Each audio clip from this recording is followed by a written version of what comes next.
Hello everyone, in this video we're gonna see how to use the sky and the fog system inside Replikant. So first of all, let's go to the scene workspace, and there are two options to access the settings and the parameters of the sky. First is go into the sky panel here, and you will have access to the sky, the fog and presets. If you don't see this panel, you can come to Windows, Edit Windows, Sky. The other option is, if you don't want to leave the scene list, you can filter by lights and you will have the sky and the fog. And in the details panels, you will see all the parameters. So let's go to this panel. The first thing we need to choose is the system for the sky. We have none. As you can see, only leaves the fog. Advanced, which is the highest quality option. It's still in an early implementation, so there are some things that are not yet implemented, but allow to have day and night and greater control over how everything looks. And there is a basic implementation. It runs a bit faster, but it's not as powerful as the advanced one. So let's start with the advanced one. You will notice that you have different categories, each one labeled for what things it will affect. So the first one, it's going to be the sun. Let's locate our sun. It's here behind the clouds. So you have the intensity. It's self-explanatory. You can adjust the color. The fog intensity doesn't work at the moment, so it will be something to add in further iterations. The disk softness will affect how sharp the edge of the disk appear. This size near horizon, this will make the sun bigger the closer it is to the horizon line. So we can take a look at it now, because the next setting is the sun angle. Basically, you have here the altitude or the angle of the sun, and here the rotation. So this will rotate the sun in circles. This one will lower or increase the altitude of the sky. Let's search again for our around 10. Yes, there it is. And if we increase now the size near horizon, it will make our sun way bigger. So you can create very cinematic sequence with this kind of effect. Now, if you try to lower it below 0, you see it will stay on the horizon. That's because you need to introduce a negative value, such as -10. And now the one taking place, it's going to be the moon. But first, let's go to other settings. So let's move this to here, for example. Then you have the indirect light intensity. This is how intense the bounce light of the sun is. So if you increase this a lot, you will see that the environment starts to fill with light. Areas where the sun is not hitting directly are more visible.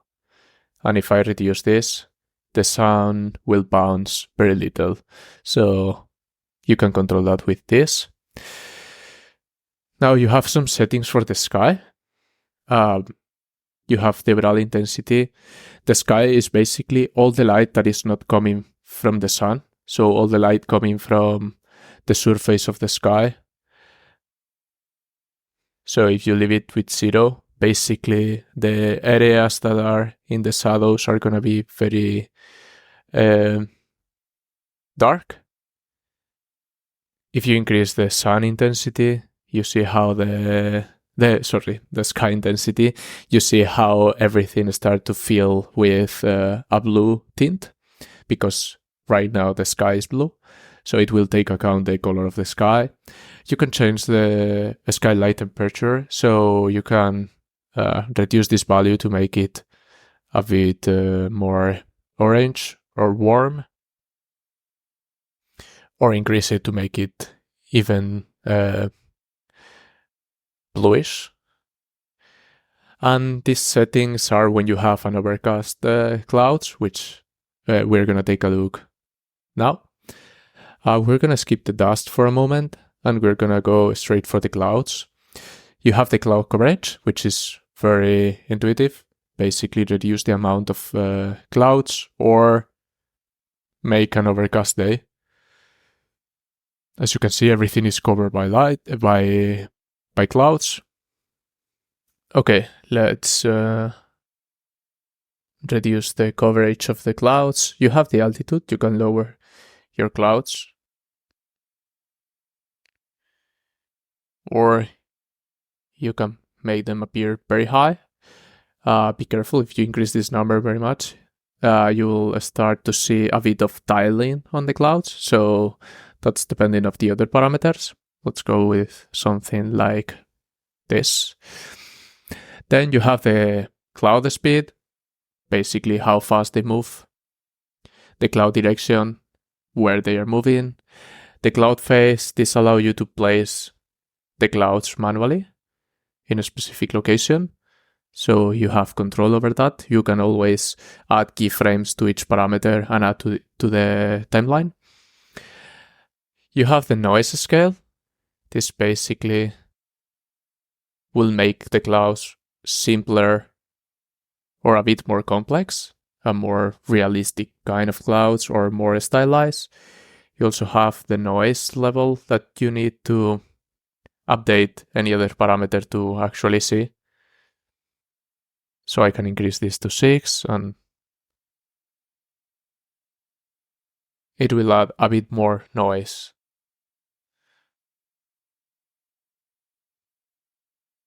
Again, with this one, you can see how the edges are noisier or more fluffy. And you have the density that, again, you need to update any other parameter to see. Let's reduce this even more. You see how they became very, very soft. And if we increase the density a lot, now the clouds are very thick and they have shadows because they occlude more of the sun. So you have a lot of control over the clouds. And now we can jump into the moon. For that, we need to lower the sun below the horizon. So let's move it like this. As you can see, now we can see all the stars. And now let's find our moon.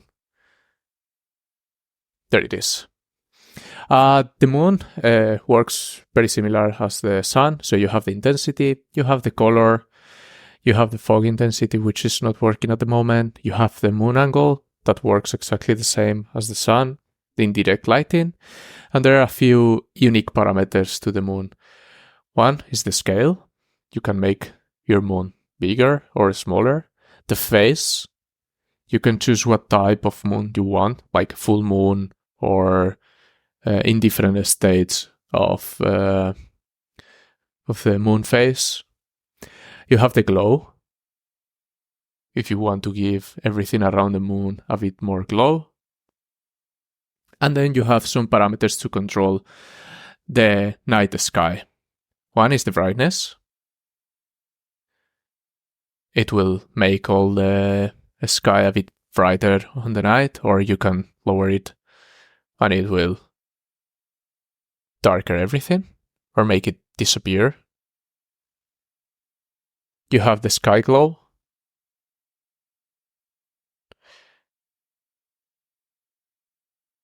You can control that.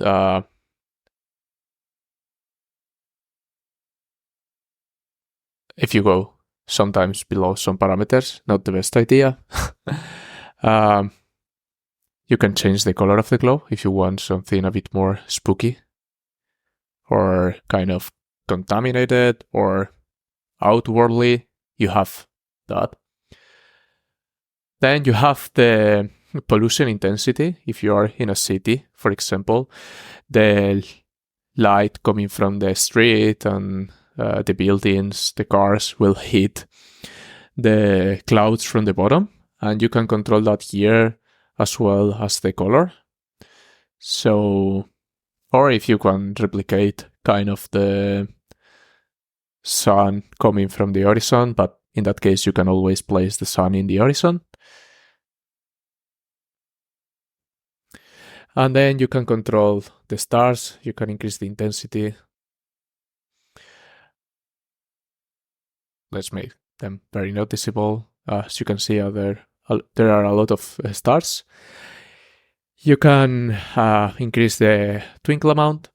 That's basically the blinking of the stars, the speed. They can go very fast or very, very slow. And then you have the ray trace settings. By default, is using the project, which is ray trace shadows enable. You can disable this or enable this all the time. And the shadow quality in general, you don't need to tweak this value. And that's it for the advanced sky. So let's reset it to a more daylight. As you can see, the moon is still there. You can always move it below the horizon. And now let's go to the fog settings. Here you can control the density, how thick the fog is. You can control the height fall off. Basically, it's how dense accumulate on the bottom or how spread to the top the fog will be. So let's increase the density to see it a bit better. If we increase the height fall off, the fog will be accumulate on the bottom for the most part. If we reduce it, the fog will reach all the way to the sky. Then you have the emissive color. By default, this will be disabled and it will be only affected by the rest of the lights. If you want to have a bit of self-emissive, if you want to boost a bit the lighting on your scene or create some sort of effect, you can increase the emissive and tint the fog again to create all sort of looks. Then you have the start distance. In this case, because we are using volumetric fog, the basic fog, which is a cheaper way of creating fog, will be on the back. If we remove the volumetric fog, you can see that here I can choose the distance at which the fog will appear. But if you are using volumetric fog, you have other options to control it here. Okay, for volumetric fog, it's enabled by default, but there is a disclaimer here. Let me demonstrate it. As you can see, I have a spotlight and the volumetric fog is working. But because it's using ray trace shadows by default, there are some parts of the volumetrics that will not work. So, for example, I'm gonna increase the intensity of this light, the intensity of the fog, and as you can see, it's kind of going through all the mess and it's not properly occluded. That's because at the moment ray trace shadows do not support some part of the volumetric fog. What you can do as a workaround is go into the specific light that you want to have kind of the volumetric shadows occluded by objects, and you go to ray trace and you can disable ray trace shadows on specific lights. And if you disable this, as you can see, now the columns are occluding the light, and you will see that reflected in the volumetric fog.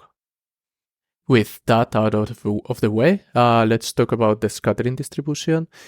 This is how the fog interacts in relationship with source lights and how it distributes in the space. So with lower values, you will have the volumetric fog very evenly distributed. But if you increase this value, you will see that it will become more intense near the source of the light, and it will make this kind of effect. And if I lower it, everything will be way more even. So again, you have a lot of control over how it behaves. Now we have the tint and the emissive color. The tint, it's basically the color of the fog. So you can change that. If you have, for example, dust in the air, you can move this value closer to something a bit thicker. So you have control over that. And the emissive colors works the same way as the emissive color in the basic fog, but the volumetric fog is something that will be rendered closer to the camera, so it will affect things closer. Keep in mind that this makes the fog an emissive entity, which is not realistic, as fog by itself won't emit light, but this allows you to have more control in case you need that boost of light or you like this specific look that you can create. Then you have the extinction scale, that basically is the amount, and the fall off. So here you have very long fall off. The fog will take much longer to dissipate. The lower the value, the sooner the fog will disappear from the source lights. So yeah, if you want very thick fog, you can tweak the density, or you can increase the extinction scale. That will make a very moody scene. Then you have the near fading,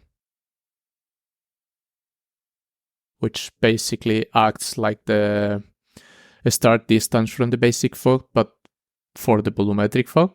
So you can choose how close you want your fog to be.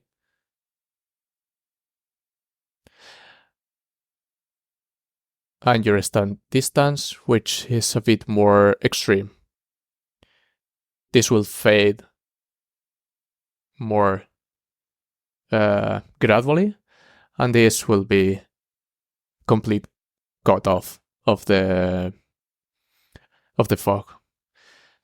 And with that, we have covered the basics of the sky and the fog systems inside Replikant. Now let's take a quick look at the presets. Basically, this allows you to store fog and sky information, and you can organize them as you please. So if you go to the fog folder, you can tweak only the fog. If you go to the sky, it will affect only the sky. And you can create your own. So for example, let's go to the fog and let's increase this a lot. So we have very dense fog. Now you click on the save preset icon and let's save it in the test folder. You can type another name and it will create a new one. You can save the sky and the fog in the same presets, only the fog or only the sky. In this case, we only want the fog. Let's call it test one and save it. And now if we go to the preset, let's choose another fog, for example, this one. And now let's go to the test one. As you can see, we have recovered our fog. And with that, we have finished covering everything about the sky panel. Hope you find this useful, and we will see you in the next video. Bye.